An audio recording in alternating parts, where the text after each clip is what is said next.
Welcome back, guys. Lonestar Patriot here. Thanks for joining me. So today I want to take a little bit of a detour from what I typically talk about here on the channel, and I want to discuss the devastation and the impact of Hurricane Harvey.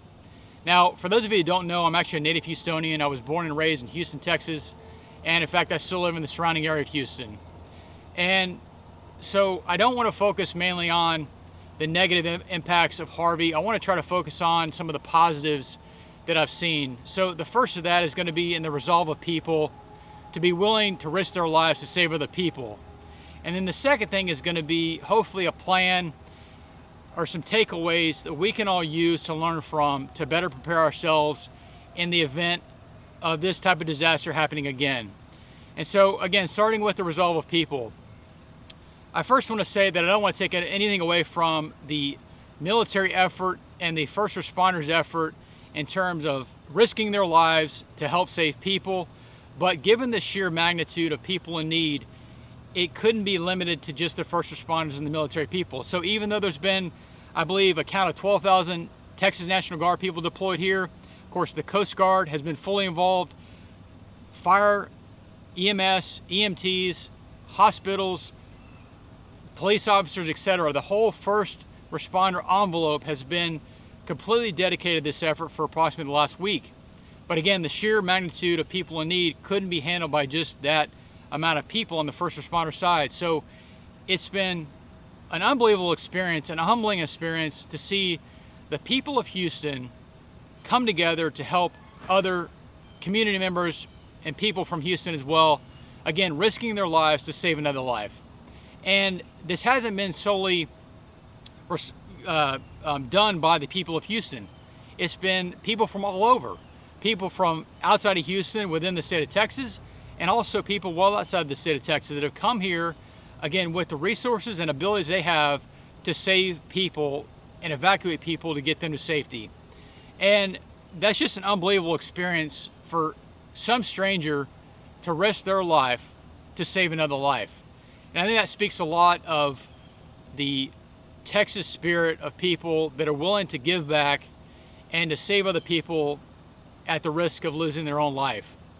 And so again, that's been a very humbling experience for me. It's been an awesome experience in the midst of a tragic event. And so I want to give a big shout out, again, not only to the first responders and our military efforts, but also the people of Houston, the everyday citizens that have come together where this is not their wheelhouse. This is not something they typically do, but have come together to utilize the resources they have to save other lives.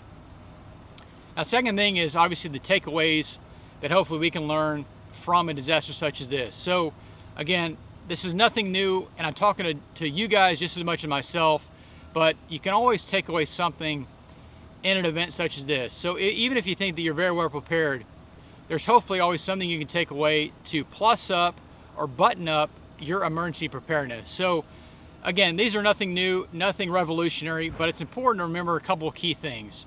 So water, first and foremost, is going to be a big commodity that might be lacking in the time of a natural disaster.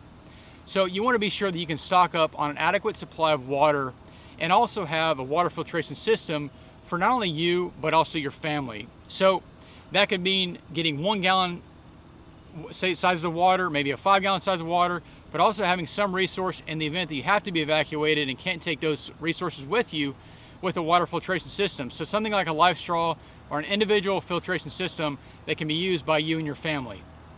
Now, other things such as gasoline. Obviously, gasoline is a huge commodity. Again, there's a lot of scare tactics a lot of times where in the event of a natural disaster, obviously people will run out and load up on gas, not only for their vehicles, but also in 5 gallon containers just to store gas. And I don't blame them, but you want to be sure you prepare ahead of time to have those resources. So maybe it's having a couple extra 5 gallon containers on hand, as well as topping off your vehicles, knowing that a storm might be imminent such as this. Now, obviously at the home, you want to be sure you have adequate medical supplies. So all your individual first aid kits are plussed up and ready to go in the event that you need that. Again, keep in mind that emergency responders are going to be solely dedicated to this type of recovery effort. So if it isn't a life-threatening emergency, you might not get the care that you need. Even if it was a life-threatening emergency, you might have displacement or a increased response time given the location where you might be if it's been affected by a storm. So you want to try to be as self-sustaining, especially with medical, as possible. Now, along the same lines is having food supply. So whether it be dehydrated foods, MREs, even canned foods, you want to be sure to plus up on those items to have them in the event that you can't actually get outside of your home, or maybe if you have to evacuate, you've got, say, a bug out bag or the ability to carry some of those items with you to give you some time and have food supply for, say, several days, maybe a week, maybe longer. So I understand that the emergency food supplies are certainly expensive. So if possible, to lessen the financial burden, try to add those resources to your emergency preparedness plan over time and give yourself enough time to buy enough to last you that period of time that you've determined that you might need for yourself. Now, other things such as batteries, you know, the list could go on and on in terms of what else you might need, but just take this time to look at your emergency preparedness plan, the supplies that you have, and think through those more clearly, knowing of an event, a disaster such as this, and think of things that might be applicable to a disaster such as this if it might happen to you, and see where you can add to those items that you might be missing or that might not be adequate to carry you through this type of event. But hopefully you can support the people of Houston, you know, giving to some of the charities that have willingly come forward and helped out quite a bit the Houston community. But thanks for watching. Thanks for subscribing.